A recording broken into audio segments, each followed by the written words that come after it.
Do you really own them? And moreover, can you actually prove it? When Australia was first settled, the Crown acquired land from the Indigenous people and disseminated that land under grants, under something called general law. This was where the Crown would grant you usury rights over something called a parcel of land. You could prove that you were the rightful owner of that land by simply referring to the deed or the grant from the Crown. If at any point you decided to trade that land and sell it to somebody else, you would then pass the original Crown grant to that person. If that person decided that they would want to trade with somebody else, they would pass the original Crown grant on, together with any other deeds from the original user or occupier. As the land was passed down and traded, deed after deed after deed was added to the folio, which would prove a link, of course, that led right back to the original Crown grant. This was known as the deeds system. That system worked very, very well, except that it was very cumbersome, and there was a lot of work required to prove that documents were official, that going back to the original Crown grant, that all documents needed to be verified continually upon sale and transaction. As a result, the government of South Australia came up with a system called the Torrens system. And the Torrens system was created in 1858. After 20 or so years of Crown grants, it was decided that the government needed to take control over the deed system. Under the Torrens system, we saw the creation of something called the titles system. Under this system, the South Australian government required that people would hand in all of their deeds, their entire folio, which was often many pages, depending on how many owners there'd been. And these would be converted to something called title, a singular document that was a summary of the deed process, which gave a government guarantee that you were now the rightful owner of that parcel of land. This process was sold to the common man as a simplistic way to trade and transact land.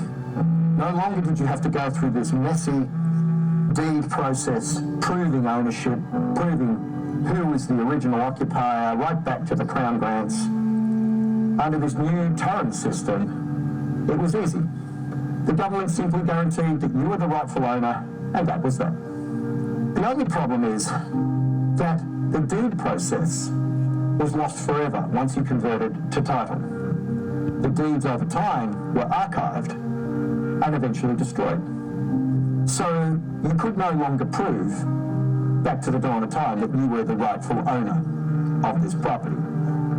All you had was a title that was a government guarantee. Over time, this Torrens legislation was adopted by Queensland, New South Wales and Victoria. And in 1958, we saw the creation of the Land Transfer Act, known as the Land Transfer Act of 1958. This was really the moment at which all deeds upon transaction were deemed null and void and needed to be transferred to title so that everything could be controlled from a central location under something called the Registrar of Land. Little by little, the common man was having his land rights taken away through this idea of convenience and ease of use. And this has continued to be the case. So we moved from the old deed system under general law to land titles under the Torrens system. And now, as of 2000, the Registrar of Land created an electronic database to go one step further. In 2000, the process of converting land titles in Australia from paper to electronic had begun. In 2009, the legislation was modified again to start getting rid of all paper titles. As of August the 3rd, 2024 in Victoria, it will no longer be possible to hold a paper title of any kind. It will be a completely electronic system. Currently, 65% of all titles are electronic. So there's still work to be done, and there are still deeds, original deeds, still out there. Most likely because some of these properties are held in trust. The deeds are converted to title upon transaction. A transaction requires a financial institution, a lawyer, a conveyancer, all of the above. If there is no transaction, it's highly possible that some of the original deeds are still intact. But if they do come up for transaction, they'll be transferred to title. And of course, as of August the 3rd, 2024, that title will be electronic/digital. Why is this important, Mr. Guy in the Hat?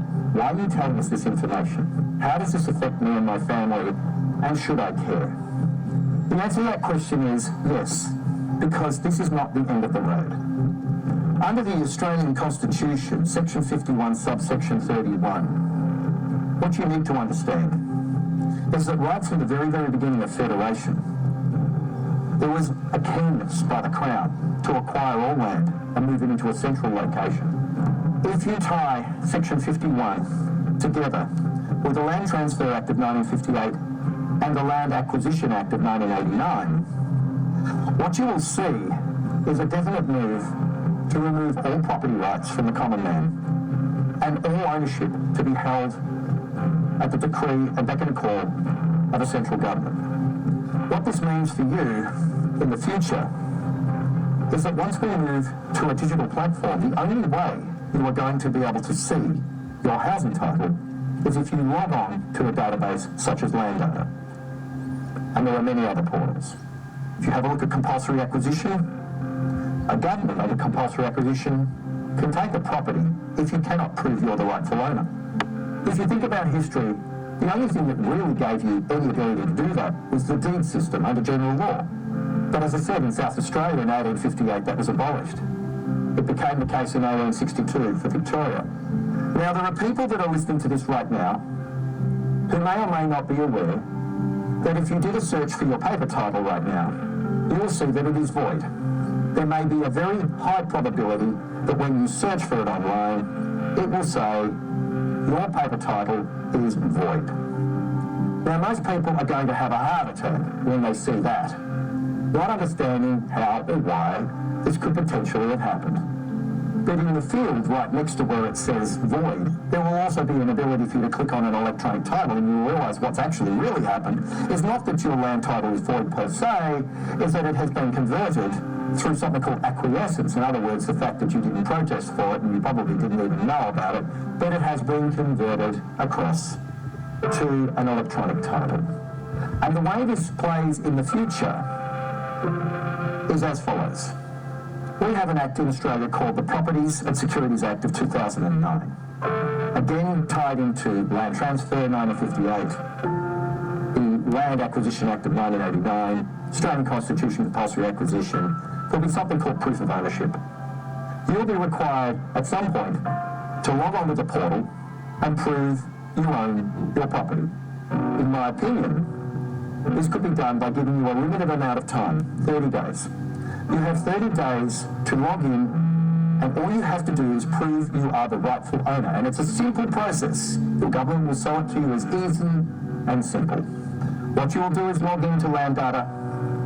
You will see your electronic title, and to claim ownership of it, all you need to do is put in your digital ID. That's all you need to do.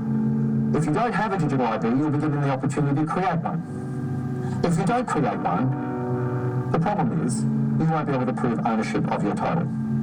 If you can't prove ownership of your title under the Lands Acquisition Act of 1989 in conjunction with the Australian Constitution Section 51, compulsory acquisition, you lose your property to the Crown. This is exactly where this goes. The other place this goes, of course, is to tokenization, the tokenization of all land and the tokenization of all property for the purposes of trading on Wall Street. Your land titles in their electronic form will be traded as either securities, fragments of a title, or as a complete title itself known as a utility. This is your future. This is here, this is now. This is not conspiracy theory.